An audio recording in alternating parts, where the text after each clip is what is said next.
Thank you, Madam Speaker, and I also thank the Honourable Leader of the Opposition.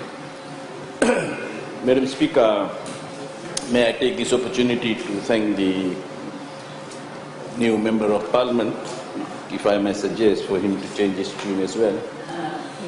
Madam Speaker, in fact, this is a government plan that I'm going to talk about. It's not my plan, it's the government's plan.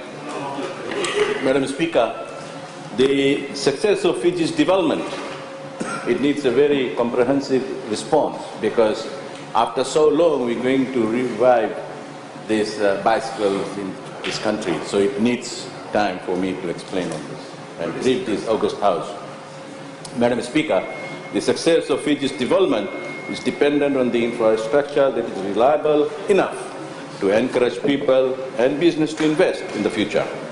Madam Speaker, infrastructure standards are largely driven by the need for reliability, and the core element of this infrastructure is the road network.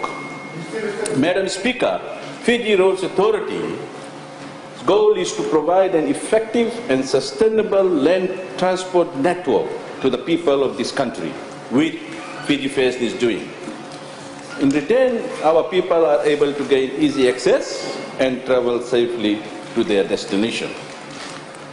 Madam Speaker, this subject matter has been discussed in few forums after COP23. And I'm happy that it gives me an opportunity to inform this House on the progress of this subject matter. Madam Speaker, years of investment have gone into building over 7,000 kilometers of roads, and there are plans to expand this network. Madam Speaker, the expansion of the road network also provides opportunities for construction of dedicated bicycle lines. Madam Speaker, this must be physically viable, with no side constraints such as deep drains, big trees, and narrow road reserve.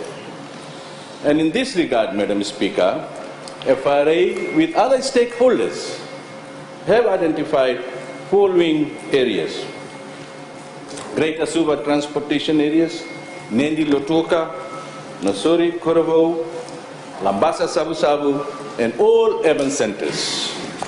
Madam Speaker, these studies will commence in the next financial year.